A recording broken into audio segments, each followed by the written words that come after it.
Well, good morning. Broadcasting from my studio in Salt Lake City, Utah. This is Jerry Hardesty. I am the producer and host of The Artist Voice, and I empower artists to tell their stories and talk about their art.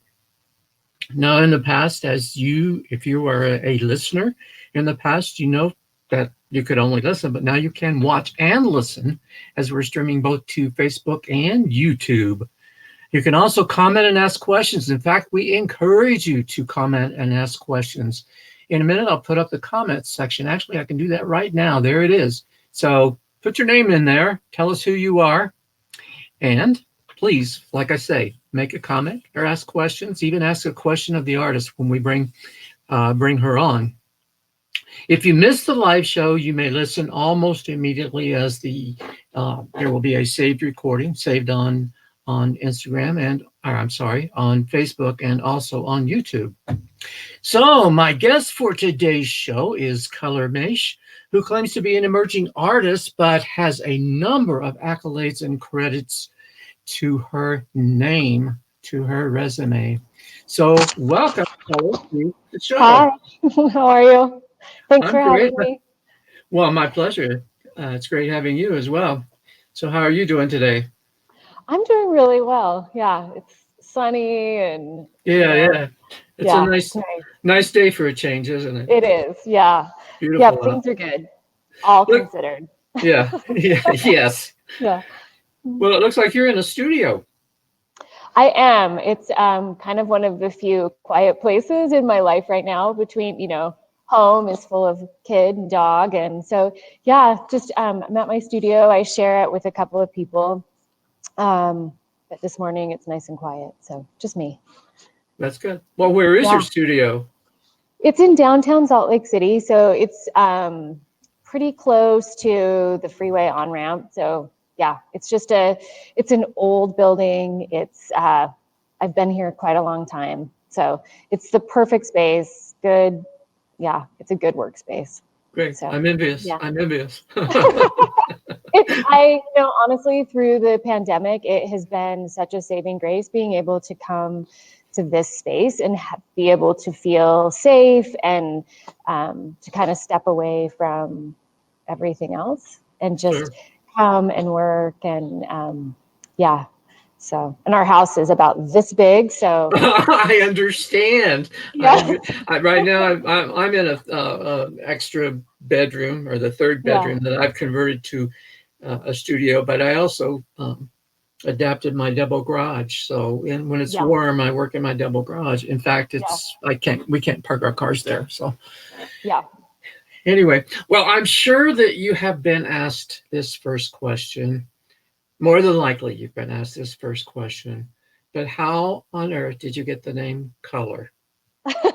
So my crazy parents. My dad is he's an artist and very much I'd say a divergent thinker, and he, long before I was born, he was talking to a friend on the phone and he asked her what she was doing. And she said, "Oh, I'm watching my daughter color." And my dad said, "Oh, what a beautiful name." And she was like, "No, no, no, no, no. She's coloring with crayons." But he knew if he ever had a daughter, he'd name her Color. And apparently when I came out, even the doctors were like, "Yeah, that seems like it fits." So, yeah, it's been, I don't know, when I was a little kid, I wanted to have the name Julie. I did not, I hated, I was just like, oh, this is not my cup of tea. But, it actually really fits, despite the fact that none of my artwork has any color in it. Um, and I pretty much wear black and white. I don't know if that's like just a funny joke or what, but yeah. Well, when So, I first saw your name, I thought, "Oh, she's got to have made that up herself." But I think that no, that's a no, that's a fantastic story yeah, learn that your parents named you Color and yeah. spelled it Color. I know, and they're from Utah, so it's not as if they're like, but Utahns have this funny thing, like they have funny names for their, funny spellings for names that like, Uh-huh. yeah. So it's kind of fitting. Well, and then of course when I saw color Maisch, of course I was pronouncing it wrong and thought it as mash. Mm-hmm. And I heard another interview, and it was Maisch, and so I'm thinking, okay, this has got to be made up. And then I read someplace that your husband's name is Maisch, and so Yeah. it all works out, you know. what Yeah, what a fitting name for an artist. I know. I know. I debated. I was like, do I take my husband's name? And I was like, I just decided to. There are a long line of Frasers here in Utah, and I think at the time it was a good way to kind of differentiate for whatever reason. Now I kind of don't. It makes no sense, but we do what we do when we do it, and Exactly, voila. exactly. So Well, I yeah. didn't want to offend you by asking that question, but I had to ask anyway. No, if not at all. I'm sorry. No offense at all. And do you get asked that often? I do actually, yeah, and ever since I was little, and I think a lot of people just don't believe me. Like they think that my name is some other random, Uh-huh, like, uh-huh. and Well, right and on. I actually get a lot of people. I'll introduce myself, and then they just start calling me Sunshine or Summer because I think color is too far out there, and I've gotten to the point where I'm like whatever, doesn't matter. Well, black and white. I envy anybody, or I admire. Let me rephrase that. I admire anybody who does black and white work. I love black and white work, and I've tried it myself. And of course, I think it's very hard to execute. Oh, it is, and it's funny because I love in other people's work color. Hmm. There's Hmm. just Sure. I'm drawn to it. But I think in my own work, there's something about the distillation process that I'm drawn to. Um, and even, my 2D work, sort of some of the stuff that I do with Hmm. ink and Japanese papers, but even my ceramic work, I grew up with a pretty, my dad's a ceramic artist and a very, I would say, traditional ceramic artist. So Hmm. very, lots of pots, but sculpture too, lots of glazes. And I've never been able to wrap my head around um, glazes or color on my work in a sense. There's something about the integrity of the clay body itself that I Hmm. love. Hmm. And that texture that I find just absolutely, for me, it's mesmerizing. And I have a hard time covering that up. And and glazes for me, just in my own work, I always feel like they're such a surface thing. I have started experimenting with things like inks and other materials that kind of absorb into what's left of the pores of the clay. Hmm. Um, but yeah, the black and white, just there's something, and I find it as I get older as well, and the longer I'm working, that kind of narrowing down and simplifying and simplifying and simplifying, it gets so hard. It's like you It really get does. It does. so hard, and all of the things that aren't right are blaringly not right. But I love the simplification of black and white. At the same time, I think it's a very strong statement. I agree. So, all right, do you have a favorite black and white painter? Gosh, actually, no, I don't. Now that I mean, I've been really, I wouldn't say he's a painter, but I've always been really drawn to sculptors like, Judd and Sarah, in the sense that I think that their work is actually kind of black and white, Hmm. even though it's not. Even though I struggle with, like in Sarah's case, the sort of manliness of it, for lack of a better, there's this masculinity to it that is interesting. But I do like the starkness of it. And for me, that's almost a black and white quality. Hmm.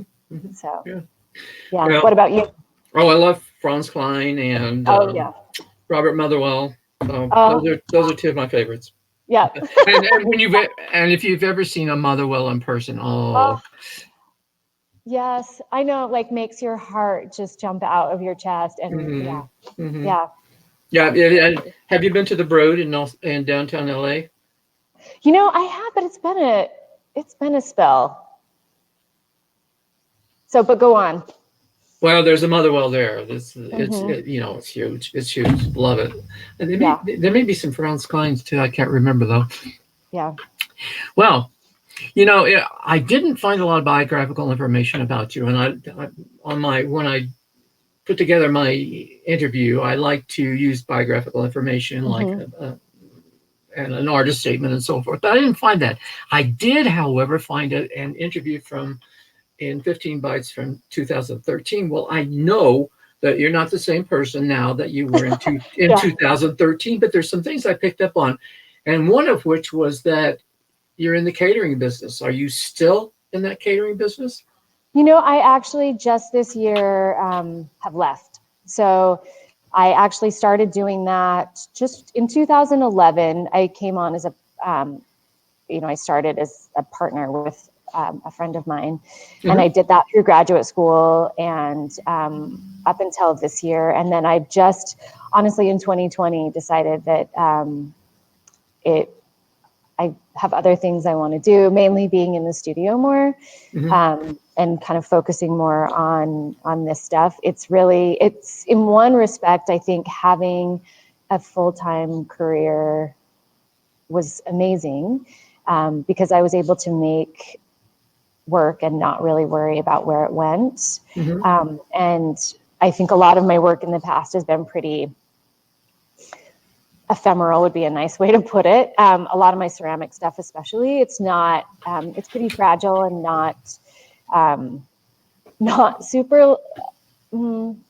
I like to tell people if they do want a piece that they have to be comfortable with the work changing over time, Mm-hmm. because That makes sense. yeah. Um, but just I think this year has been pretty transformative for lots of people in lots of different ways. And Absolutely. it definitely highlighted for me where I want to be spending my time. And um, so, yeah. Well, at one time you were also teaching at the U. Do you still teach? I'm not teaching right now. And I was just thinking about that the other day and how much I really enjoyed that and how much I enjoyed teaching non artists, so people who weren't art Uh-huh. majors, Mm-hmm. um, and especially through some other venues that I've taught through. I think I'm actually pretty passionate about sharing the idea that creativity isn't specific to a certain type of person. It's not just artists who are creative or this or that. That creativity is an Exactly. inherent part of the human spirit. It's what we are. It's what makes us human. And that accessing that part of our brain can be so useful in a zillion other ways. So Mm-hmm. it was really fun working with, especially first and second year undergraduate students who are like going into engineering or nursing, and showing them how you can actually spend that time to shift your brain. And you can actually, I noticed this working at, I did work at Huntsman Cancer Institute with patients Mm-hmm. there, and I Mm-hmm. noticed this there as well, that you can actually see people, you can visually watch them shift from being in a stress response. So, say they're going about their day, they're stressed about their schoolwork, they're stressed about their cancer treatment, they're stressed about whatever, like what they're going to do for dinner. And you can actually really see starting a creative process and how their brain kind of shifts, and this like amazing relaxation that happens when we allow our brain to go into that zone space, and I think Mm-hmm. that's such a cool thing. Well, creativity, people even in the business world are using their creativity, Totally. uh, you Yeah. know, and that's difficult for some people to realize. You don't. Most people have the concept that creativity is for the arts and those of us who are in the arts, but it comes, it's Yeah. useful. It's useful in the business world as well, and the business portion obviously is useful for us artists. So it's not all about creativity. It's It's also it's true, and it's funny that, like, even though I've run my own business and I know what that looks like, the the part of that in the art world, I think, is so hard, and honestly, it's been one of the reasons that I haven't wanted to rely on my work as a means of income, because it just I don't know. It requires a degree of self-promotion that is that's hard for some people. Myself, and it's really, I think it's hard for all people, but it's just, yeah, I really shied away from that. You have to use Yeah. the other side of your brain. Yeah. And you it's have to spend a lot of, sometimes I find myself spending more time marketing in the business side of art than I spend creating art. right. And that's difficult. That is very difficult in and of itself. And I've talked to other artists as well, and they have they have this very same problem. So Yeah, I mean, I've noticed just in the last little bit, like, trying to set up some, some smaller shows and kind of get my work out a little bit more, and how much, I mean, it's time consuming, but also if I can let go of my own ideas about why I don't like that part, it's just, it just is what it is. And if I can think of it more in the sense of sharing, like, oh gosh, how excited am I when somebody shares with me something that they're doing that I otherwise wouldn't have known about, if I can kind of reframe it that way. Well, to share with you, I joined artstorefronts.com. And cool. It's a platform. Have you heard of it? No, I haven't. Well, it's a platform. You need to check it out. But they have so many marketing materials. It's unbelievable. It's overwhelming at times. But you also establish a website with the platform. So you create your own website, but they help you all along throughout.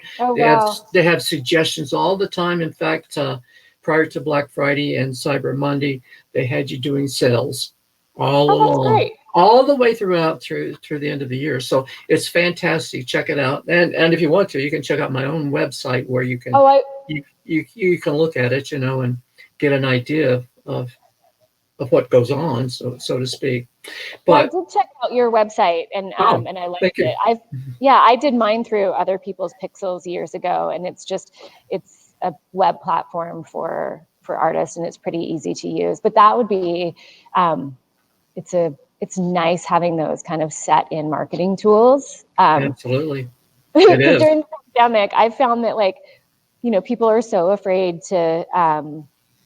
People are, they're afraid to come out, and I totally get it, 100%. So we just did an opening where, and a sale where it was by appointment, and I did this with my longtime collaborator that I just had a show with, Gary Vlasic, and it worked great. It was awesome. Sure. Well, at Art Storefronts, they have live Zoom sessions weekly, several different ones to help you out, and they put together playbooks for each situation, which is fantastic.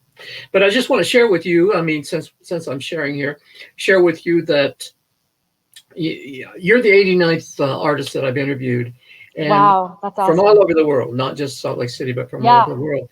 And so I am curating a show with all of these artists, going to be a virtual show. Originally, it was going to be in a venue here in Salt Lake City, and because of COVID and the pandemic, I've decided to move it to a virtual show. So if you would love to participate, I would certainly, I would welcome that. So I'll send you information if you'd like. Great. Okay. Thanks. I love that. Yeah, I'm looking forward to putting it on in February. So I think the virtual platform, I was a little bit, I don't know, Larry, it was hard for me to wrap my head around. But we just had the state annual show, and I submitted a couple pieces with my collaborator, Gary, and I was surprised how it's honestly, it's a great second best, Yes, it is. Yeah. It's better than nothing. It's much better than nothing. So. Yeah, it is. And I think that it does give you a sense of kind of the curator's vision, even though you don't get to walk through it and kind of see it in space and see it kind of how they might put it in a space. But it actually, I don't know, I was pleasant, I've been pleasantly surprised by those opportunities. I as well. And I saw a virtual show by a Chicago artist that was really interesting, and he did it, I believe he did it on Zoom. Well, he created the show on another platform, and then he he actually presented it on Zoom so that he was taking comments from Hmm. participants and so forth and that kind of thing, and he was explaining himself as he went. So that's my idea. I'm going to kind of adapt what he Yeah. did. So, from your resume, I noticed that you've been awarded several residencies. So, what have you learned from these residencies? Um, let's see. I think there's a lot to be said about concentrated time to work, and having the space to um, explore things without other distractions. It's funny, as I had a baby about 2 years ago, and I've just started looking into residencies that accept parents, or people with kids, and um, as a way to, I guess what it comes down to is I really miss um, that time, Mhm. and that space and the creative intention behind it. So that, I think, is the biggest thing about a residency. And most of mine haven't been so much connected with other people, though that's something right now that I'm really, really craving, would be to be a part of a resident community for a Mhm. bit, even if it was just a couple of weeks, and to be able to bring my daughter and and have that time to work. But it's funny, as I really have started doing a lot more research on residencies for parents, and it's such a, there's like two out there, and Really? it's yeah, and I in some ways I understand, people have arguments against people's children being a distraction and whatever, but it's not even so much that. It's like, how do you find the time for, you know childcare during that period, Yes. Sure. so that there is that space for people to continue to work. Well, now you have more than one child, correct? Just one. Yeah. Oh, Yep. just one. Okay. Just one. Yeah. So we've been, much of my work lately has been Play-Doh cats. So Okay. yeah. Cool. Very cool. Yeah. Well, now okay. One of your residencies, and you already mentioned it, was at the Huntsman Cancer Institute. Hmm. Now, to me, that's an unusual place for a residency, for an artist residency. And this one was definitely, I think the title artist residency on this one is, I don't know. It wouldn't be a residency in the traditional sense of a residency. Okay. It was more, I spent a year and some change there working with anybody basically who made their way through Huntsman Cancer Institute. So Hmm. I would say my role there was a um, creative respite provider, Hmm. um, and they have a pretty strong mission there about holistic care, and holistic care not just being um, chemotherapy and surgery and all of those things, but like the pieces that make a whole person. And so I spent my time there working with a lot of different patients, healthcare providers, and trying to help them find a space that was both, um, I would say, that where they could be present with what was going on for them, but Hmm. also a way to step away from it at the same Hmm. time. So, and it actually did inform my work during that time. Oh, I I couldn't. became, Yeah, I couldn't yeah, help but inform your work. Yeah. yeah, yeah, even though I wasn't making when I was there. So, I was there once a week. I wasn't um, making my normal work at that time. It really was this very um, big reminder of the power of creativity and allowing ourselves to step into that space. Hmm. I know a lot of people sort of, poo-poo at the idea of art as therapy. Um, Oh, you I know, don't. See, I don't either. I think that I think everybody, I think it's therapy for everybody, you know, whether you say it is or isn't. You know, I think it's It the keeps me way. alive. I totally, me too. Seriously, back in 2006, I had a couple of heart attacks and a couple of strokes, and then my career in corporate America quit, and that's Yep. when I returned to painting, and it's been very therapeutic. So yeah, It is. I'm a big I think, proponent. yeah, I think we forget about that, sort of that part of the mind body connection, you know, and creativity being and art making and, you know, whatever it is for whomever, you know. I think that obviously it has many different guises, but just how integral that is to our existence as healthy people. And, you know, I think I forgot about that for a while, you know, being in the corporate world, or, you know, like being a business owner, super stressful. Mhm. And yeah, and it wasn't until this last year that I was kind of like, oh, I can't, you know, at some point, you know, you realize the things that feed you on a Mhm. very nourishing level, nurturing, and then the things that, you know, maybe don't anymore, and being willing to let go of those things. And then hopefully, I think it's kind of been amazing how during the pandemic, people, I think, have picked up creative pursuits that maybe Mhm. they, you know, Yes. let go for a while. Yes. So yeah, I'm pretty passionate about that. I think it's so important for all of us. Well, if we don't feed our creativity, then it can affect our health. Oh, completely. Yeah. Yeah. Yeah. Yeah. Well, let's get into process. So now, Okay. do you consider yourself a ceramicist or a painter or both or what? Neither, actually, because Okay. I my MFA is in ceramic arts, but I'm not a traditional ceramic Mm-hmm. artist at all. Like I don't. I can throw like a tiny bowl on the wheel. I can hand build really well, but I don't have traditional ceramic skills, and my 2D skills, same thing. I I think of myself more as a sculptor, and a materials handler. So, um, and honestly, the more that I have been at it, I almost think my biggest, where I am the most at home in my creative world is through observing. So a lot of my work is with found objects, and seeing things in nature, or when I'm outside, or even just driving on the freeway, of kind of observing materials, and a lot of them are industrial materials, Well, or things like you don't stop and pick those up on the freeway, do you?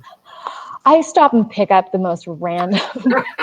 I am definitely like I thank God I'm not like a pack rat, but I definitely have that tendency of it's materials. You know, it's that kind of stuff. It's, you know, I can see some stuff on the back of like a semi truck, Mm-hmm. and you know, it'll be, you know, the scale will be really big, but I can kind of see like, oh, the way that those materials were put together in that way Mm-hmm. kind of makes me sort of, I want to take the micro of that, because my space, my studio space, I don't have a ton of room. I have some room.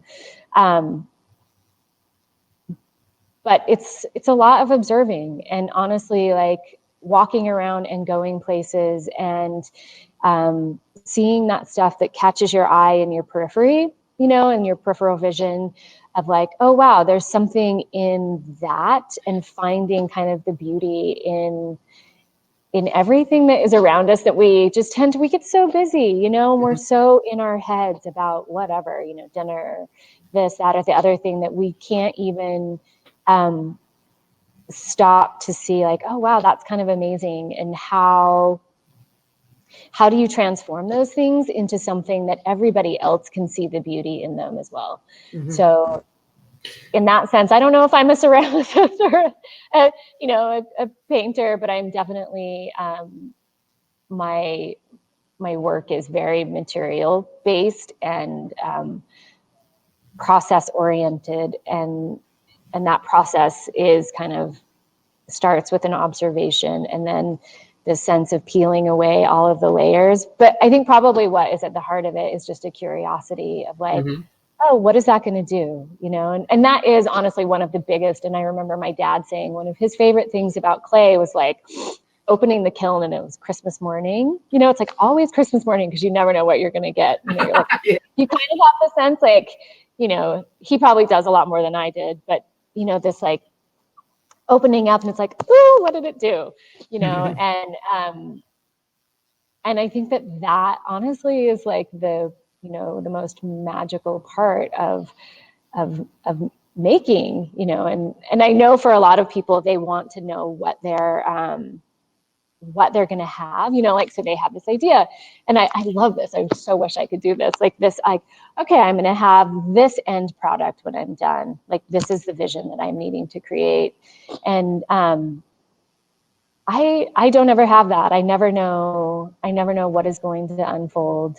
I tend to make a lot of different pieces, smaller pieces that I won't really, you know, I have no idea what I'm doing in the sense of like, okay, where is this going to go? But I know I need to make it, or I know I need to collect these materials.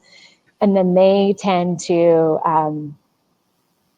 then there's this process at the end of putting all of those pieces together into something that I'm like, oh, that makes sense. That needed to be with this, and this needed to be with this. You So. know, there's a small group of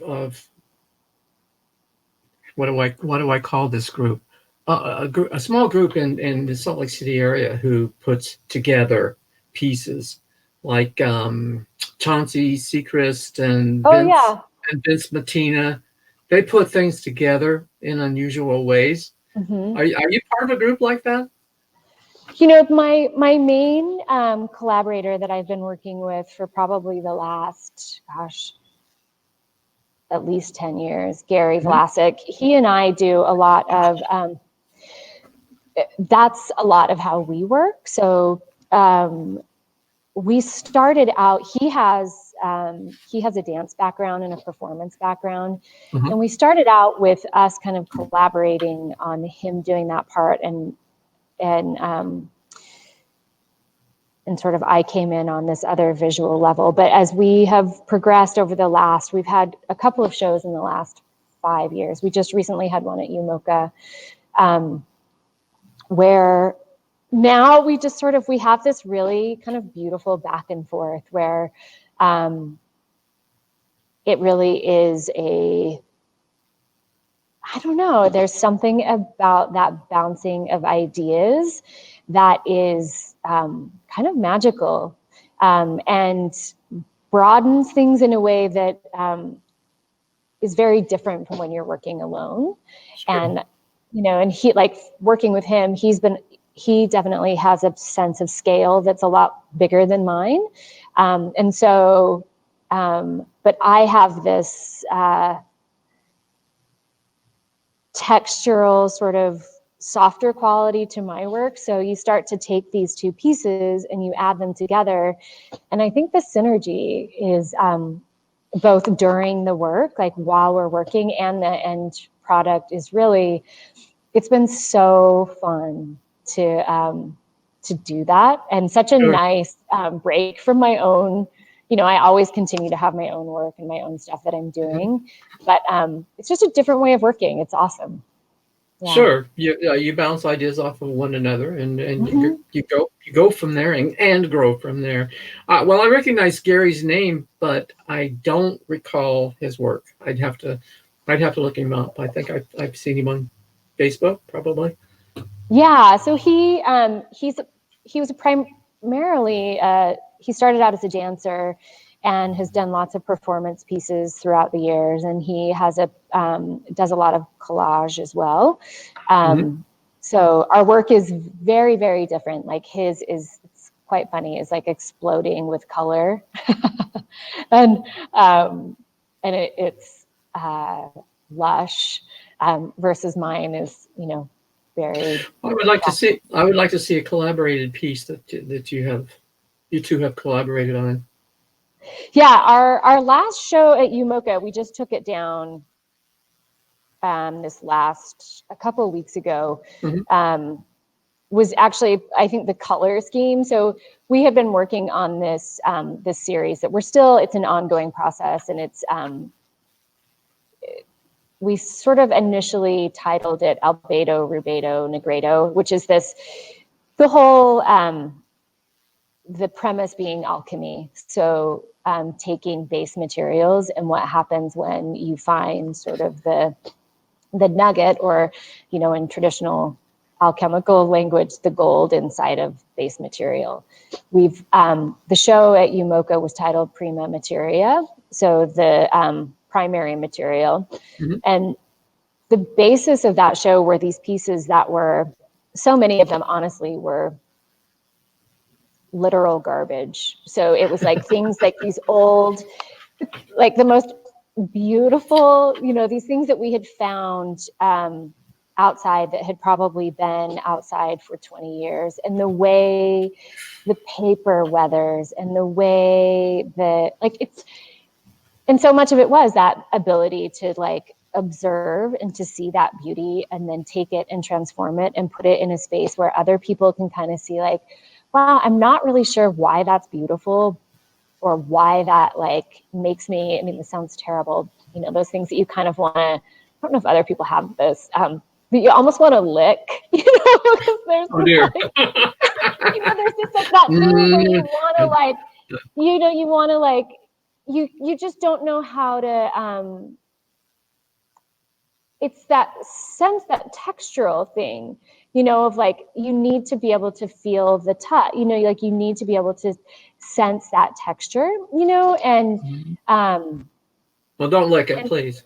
I know, it's like that thing where people eating plaster, you're like, Yeah, you might just actually have a problem. yeah. Um, Or leaded so paint. yeah, but these pieces were just really, were, uh, it was pretty amazing to be able to kind of find these things and transform them in a way that was worked for us. I love rusted objects, finding Mm-hmm. rusted objects, or Yeah, even I've tried to rust some myself, which you can do, and I've had some luck doing that, but yeah, not a great deal. But I think those are beautiful. Have you ever gone to a junkyard, or do you dumpster dive? lots. Yep, both. Lots Both. of those. Oh, Lots. you're so feminine. I can't imagine you doing that. I'm actually a total. I'm a I'm a dirtbag at heart. You're just common folk. I'm a dirty, yeah, I can get in, I can get dirty. I'm not, yeah. Lots and lots of scouring places where other people discard stuff, Yes. and finding those things. But the part of what we had been working on with this ongoing body of work is we even reused some of the pieces that we had in our last show before this recent one, and just kept distilling them down and distilling them down and distilling them down. And, I keep using that word, but that really is, I think, where what I'm interested in right now in terms of making, and the work that I'm drawn to, is that, like, what is that prima materia? What is that thing that the core, and I don't know, we all have different things that we're drawn to at different times, but that's Sure. where, yeah, Sure. that's where I am now. Well, experimentation, I believe you said experimentation, or maybe you called it playfulness, I believe, is a big part of your Mm-hmm. studio process. So Mm-hmm. experimentation, playful. You want to address that? Yeah, so I think a big part of what is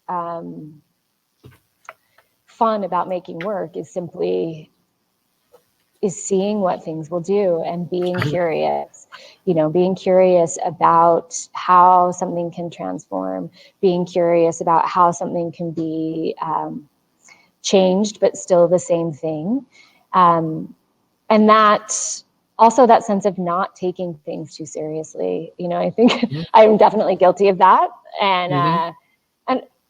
and I think that's honestly one of the reasons that I really loved making kind of fragile work is that it's inherent in that work that you can't get too attached to it. It just, it falls apart, and it just is not going to last forever. And I was in a period, I haven't done this for a while, but I thought about ordering some more of was making a lot of stuff out of hog gut.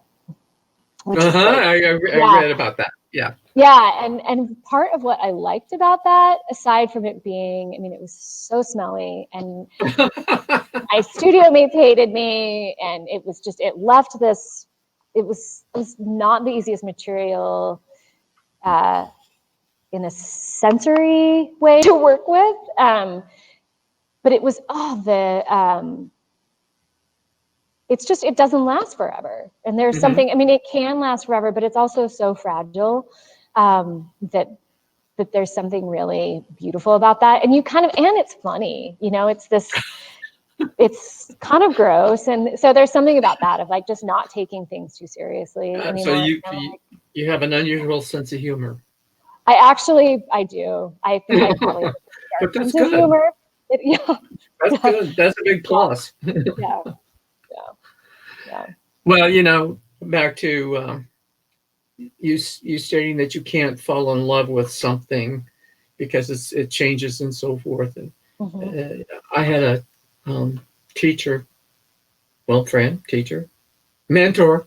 There we go, mentor, who told me, he says, and this is not a great phrase, but he says, you have to kill your babies. Meaning, get rid of those parts that you really like, and your work will improve. So. No, there's, I think, a lot of truth to that, because you can get so, and I'm so guilty of this, so romanced by these, small things that you sort of lose track of the bigger, I don't know, one, the growth of your work. You're not able to move past these like bits of magic, So I think, I know I had an art mentor that was like, you buy art materials and you use them. And I was like, I like that. That's pretty, there's something just really pragmatic about that, and not precious, which, it's hard not to become precious about things that you spend a lot of time with, and that you put, so much of yourself into. But I think there's a lot to be said about not. Right. Yeah. Well, your approach to creativity is probably less expensive than, say, a painter's, who has to buy all the paint and the brushes and the palette knives and so forth. Yeah, it depends. It was, I think a lot of my stuff, I mean, I do have this love of beautiful Japanese papers, and those I have to really, that's expensive. Yeah. They're expensive, and they're just, it's an art form in and of itself. I actually did some paper making for a while, and it's truly such a beautiful process.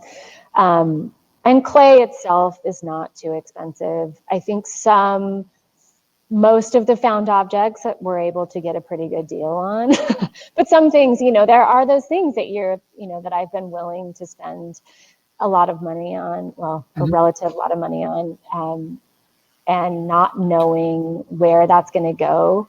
I don't know, it's hit and miss, but yeah, definitely. It's definitely different than being a painter and like having these set materials that I need to have all the time. Supplies.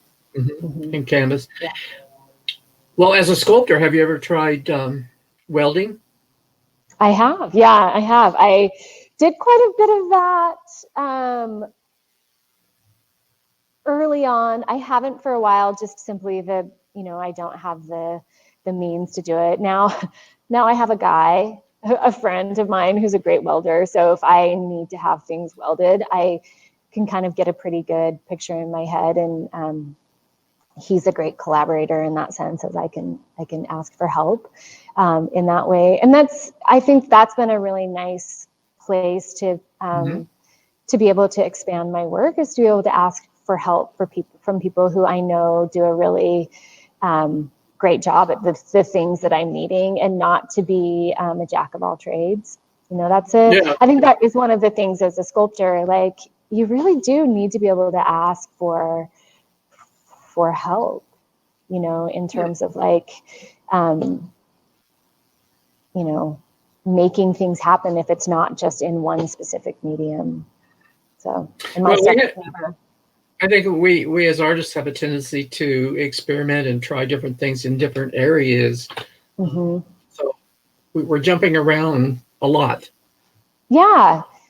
And I think that is the process. And that's where, you know, you find those little nuggets of like, oh, I didn't know that was going to do that. Or, I mean, I think that's how you take those leaps forward in your work. So, yeah. Yeah. Yeah. Well, let me see. What's your least favorite part about being an artist? Straight up self-promotion. I hate it. Bingo. It's so hard. I'm not even on any social media, and I really I'm not on Instagram. I'm not on Facebook. I noticed that when I was looking for material on you. Yeah, I have my website, and I have a community of people that I keep up with, and but it's just, I don't know, it's just not my comfort space, and it's something that I know I'm going to need to just get over, you know, because I do feel like in a lot of ways I miss, not even just for my own marketing and self-promotion, but I think there is so much out there that is wonderful, that is, you know, like the platform to find it is, you know, is Instagram. And I'm a pretty active internet searcher. So I do actively look, you know, search out work and, you know, research and things like that. But yeah, it would definitely be the self-promotion side, not my cup of tea. But this year I have some goals for myself. So we'll see. Okay. All right. Yeah. Well, what are your aspirations then for your future career?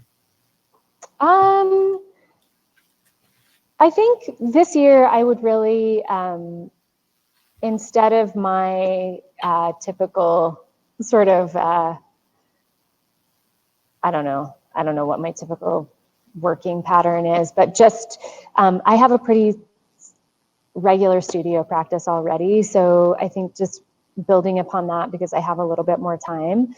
And I'd like to search out, I have a couple of ideas in mind of a gallery that would be a good fit for my specific style of work, and just kind of am pushing that and just seeing how that, you know, how that goes and how that feels for me. I think one of the things that I'm really committed to is being able to make work the way that I want to make it. And, and